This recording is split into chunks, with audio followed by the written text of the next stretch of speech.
Hello, everyone. Hi, Daniel. Hi, Manola. How are you guys Hello, today? Hi everyone. Aman. Rebecca. Good to see you, and hope you're all well. Those who are listening or looking at the video. So today I will let Aman introduce our subject for the day, and then we'll see where it takes us. Go for it. Thank you. Hi everyone. Uh, the subject I want to talk actually today is it's about capacity. Uh, just imagine physically we have a certain capacity. Uh, if I haven't done any workout, probably I need to have a 5 pound dumbbell to lift it, or 5 kilo dumbbell, and that's the maximum I can do it.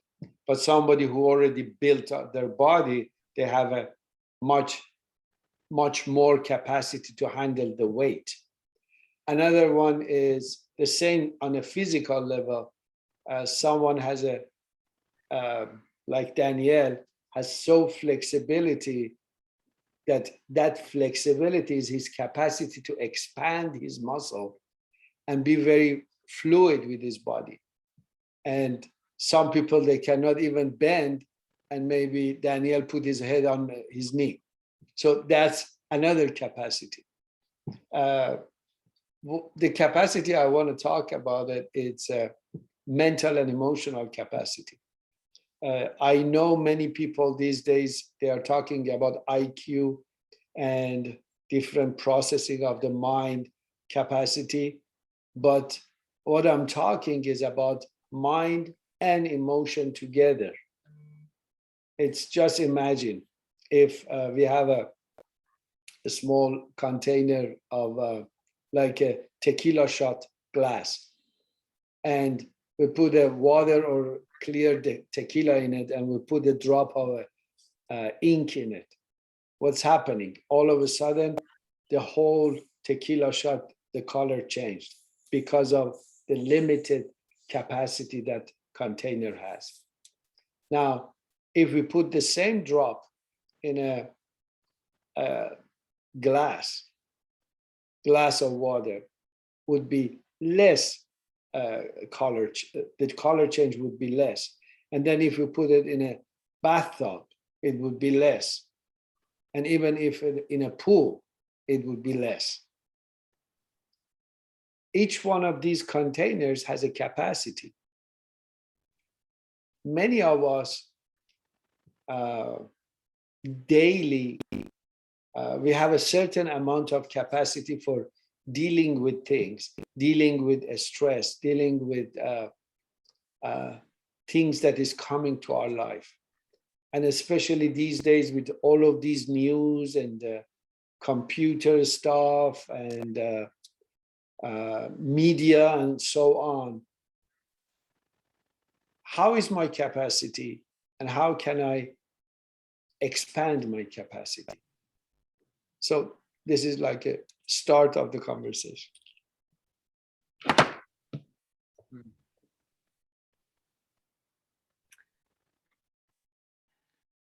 So the word capacity for me, pretty obviously, and probably for most of you as well, resonates with capability, with being capable of something. And so, it, and also a potential. The capacity doesn't mean that if you have a big capacity, doesn't mean you're going to use that capacity. For me, it's also being capable, but it doesn't mean that you have done it. You're capable of doing something, okay, but it doesn't mean that because you're capable, you're gonna do it. But you need to be capable. You need to have the capacity to meet a certain challenge, and so it's a potential that comes in to me in my view of the word and what you shared, Aman, is is the amount of potential energy because for me it's about energy. It's related to energy, of course, that can be held in within a certain container. Mm. Because for example, the water is not the best example because the water is not compressible. You cannot compress the water. Liquids, like, you cannot compress them really. But if it's air, what is the capacity to hold 5 liters of air, for example, or 5 gallons of air? It could be in a very, very teeny weeny container with a lot of pressure, and it would still hold the same capacity, the same amount, the same capacity and potential of air than in a huge 5 gallon container. So the capacity is not only related to the container, the size of the container, but to the shape and structure of the container. I'm going to give you one more example that I experienced in a very beautiful way many years back when I was practicing Aikido with one of the guys in this dojo. Was probably about a head smaller than me, and he was not any thicker. I'm not a very it's like strong muscular guy, but he was probably maybe even a little slimmer than me. And in the practice of Aikido, one of the things was to grab someone's forearm, with 2 hands, and then to have the other person liberate himself in an easy way with just a move very easily. And this guy you could hold with 2 hands, and the guy would so easily be able to move out and move his energy. He had a huge capacity in a relatively thin and small body, right? And then sometimes you would do the same exercise with someone that way bigger, way more muscular. There was all sorts of people there. There was some police officers, some really big, tall guys. And these guys, you could hold them pretty well, even though they were like much bigger than the other one. So to come back and finish my first little sharing about capacity, I think it's something that depends on the container, the quality of the container, on the substance that is inside also. As I said, between water and air, you cannot compress water. If you need a lot of water, you cannot have a small container like this to hold 5 gallons of water. This is not going to happen. It's impossible, at least in these physical dimensions, let's put it this way. And so I think to open the consciousness about that, our container as human beings, because we're coming back to the topic, which is about human capacity, right? Capacity of humans.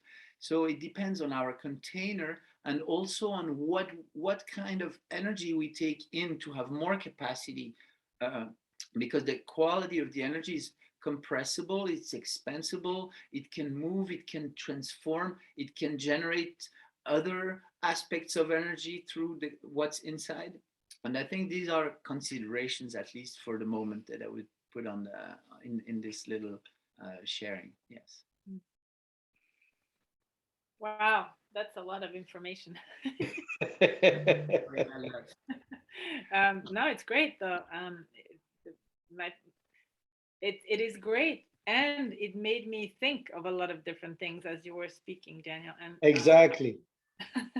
and that brings my air in my thoughts. And I was thinking about that, how as he was actually talking about how different elements um, are expressing and need different spaces and have um, yeah, they develop their capacity differently. And so for example, when Daniel was talking about the air being compressed, um, it does it brought my awareness to our thoughts and our thinking processes and our mental processes, and how when we have so much of it, it just feels pressure in our head. Really, Yes. literally, it feels like pressure. And that's why when we meditate and when we create space where we let those thoughts just circulate and not really or we follow them, but we don't let ourselves be like totally like processed by the thoughts, then we have less compression. and maybe there's no less thought, they're just in a much wider space. They're not just compressed in our mental and so they travel and they have space, and so there's no more pressure. So yeah, that was an interesting um, think, thinking process for me, listening to you. And then also talking about the capacity of this thin man, his strength. And that made me think about, you talk about the air, but like really about energy. We can concentrate energy that will destruct us, or we can concentrate energy that will actually project us into something very constructive. So it is not really the quality of, or how we're going to use the energy that makes the concentration. It's then what we do with it, because energy is energy. Then how we direct it, what we do with it, how we interact with it, then that's going to actually do something that's going to promote life energy, or that's going to actually be destructive to us. And sometimes we can have a lot of capacity, but if we don't channel that energy in the right way, it could be destructive to us.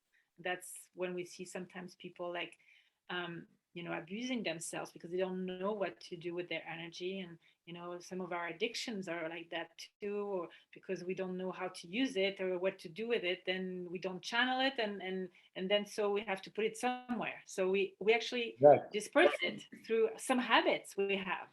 So our capacity, I think we have as humans enormous capacities, and I think we're afraid of it. And so this is the whole process of personal development and learning about our energy, is to learn how to gather energy, to store it and to move it, to use it, and all of these different things we can actually do. This is what we do with our practices. So that's my little. Beautiful, beautiful. Actually, uh, what is that English scientist who talk about survive evolution? I forgot his name. Hawkins? No, English. Oh, English Darwin. Sorry, Darwin.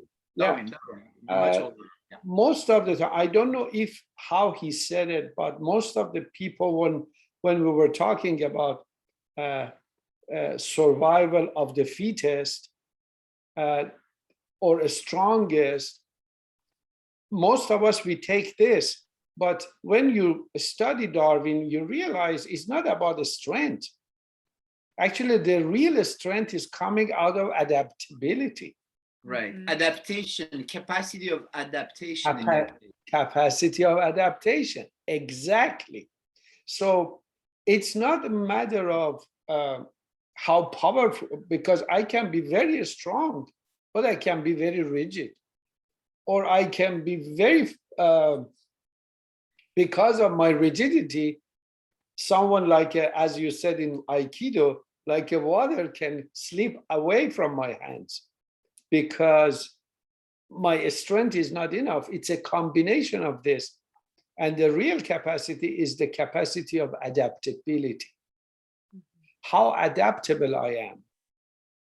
And as you said, Zorka, there is no limitation in our resourcefulness. But many of us, we have a certain layers of locks and layers of things that keep us small. And we are not even aware of it. It's how we perceive things. How I perceive myself. Oh, I don't know if I can do it. As soon as I say that, probably 99% I can't do it because I already said it, I can't. It's amazing how much what we believe and what we say is limiting our power and limiting our capacity and our adaptability. But when you say, yeah, go ahead.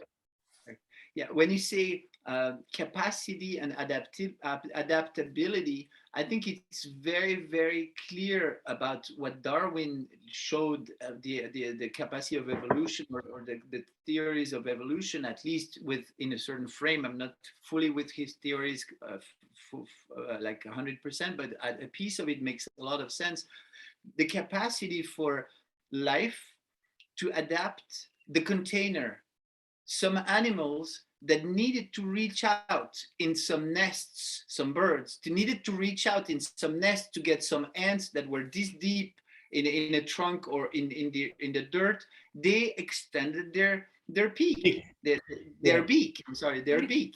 And some animals that really needed to eat like plankton, like huge whales, like the I don't know how they're called, the huge whales that eat only planktons. They have a mouth that is huge, and all the structure are so adapted to their life. And I think this is the adaptation, the capacity of adapting the container, being flexible sometimes. If you see that something is going to hit you on the head, and if you cannot move your head, you're in trouble. Being flexible is really important. Adapting the container, but adapting the container also for your intentions. If you're doing like logger work, I mean, like naturally you're going to start to become muscular by doing it. So you're adapting the container to the needs.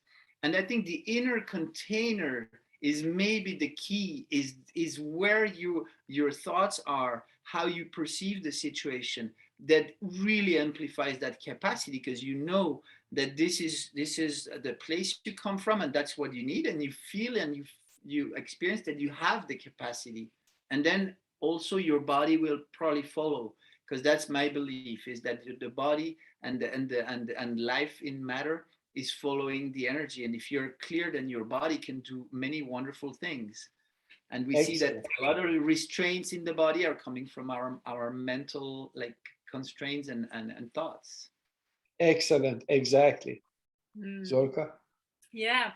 I was thinking about this adaptation principle, and this is what, when we work with energy and the different qualities of the elements, we talk about how perfect we are as human beings. There's nothing to be changed in who we are. The only thing, and I always say to my students, the only thing we want is to develop our capacity, our ability to experience a wider range of energies, of qualities, and to be able to respond by choice and not by default. And so, by developing these adaptation to different qualities of energies, but through exercises and body work and food and all kind of things, or practices, we all have different practices to do that. But it really helps us to widen our range of experience. And then, instead of having to react or respond to a situation this way because there is nothing else I know how to do, I have many choices, and I will actually take the best choice for this situation.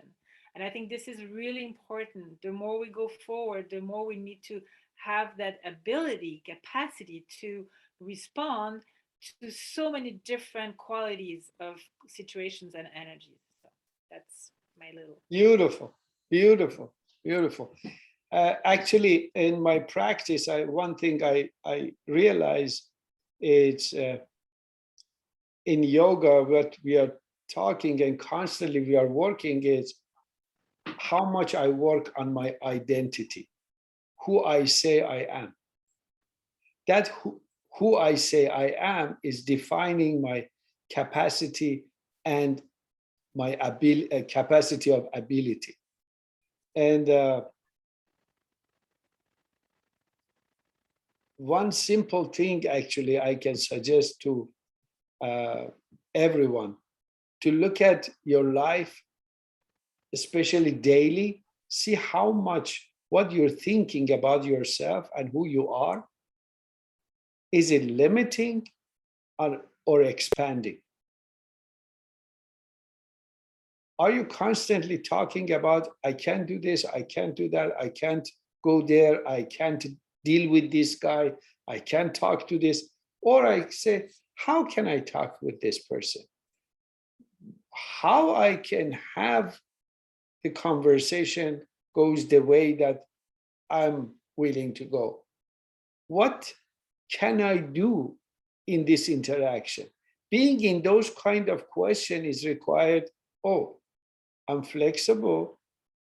I have the capacity. Now I need to ask myself, what is required here? Like I believe 100% when Daniel is doing one of his construction processes, before he go for it, he think about it, material and the appropriate tools that is needed. The same thing with life. We have the most sophisticated computer in the world, but many of us, we are not really using the ability it has. And I think the first thing is I ask myself, how much daily I am defining myself with certain thoughts and with certain words. These definitions, is it expansive or contractive? Is it give me power and empowering me, or it's bring me down? One, I can say, thanks God, in last exactly 9 years, I have this opportunity every night, check myself. Did I do something better than yesterday? And catch myself and acknowledge myself. Could you believe what would happen to us if we can do 1% better than yesterday in any area of our life? Bodybuilding, working on our memory, anything. We just do a little better than yesterday. Any last word? Well, what comes to me when you say that is these stories that I have not heard, not seen personally, like a woman lifting up a car because she had her child that was under it or something. But I've heard many of these stories, or someone jumping over like a 5 meter river just because they were chased by some people or something. These are the stories that we hear. But I know for myself, I mean, at this moment, honestly, I don't have like a specific story. There's too many actually, to be honest, and I don't want to get into a story now. But I know that if we believe that we can do it, or if we don't know that we cannot do it, if we do not know that we cannot do it, if we're just unaware, we of course we're going to do it because we don't know we cannot do it.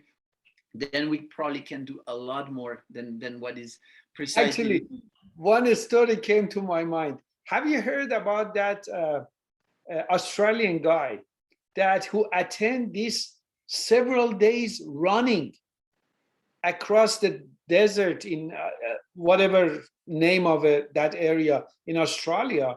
Is the longest running thing. And the guy, he didn't know. He knows that there is a competition, and he attend there. Not with the running shoes. Do you know those boots that you work, the boots that goes under your knee, the plastic boots that is good for working in the water? And then, yeah, he attend and run, and he wins. And when they ask him, how did you win? It was like a 5 days run. And he finished it in 3 days. Said something like this. They asked him, how did you do that? He said, you're supposed to every night to rest, change, take care of your feet, do this. He said, I didn't know I need to stop. I thought I need to run, so I ran. He didn't eat. He just ran for 3 days. He didn't, and that not knowing is exactly what you're saying. When you don't know it, then sometimes you do things that is impossible. Right. That you think are impossible, really. You just think they are impossible. Yeah, it was impossible before Bannister, who ran 1 mile in 4 minutes.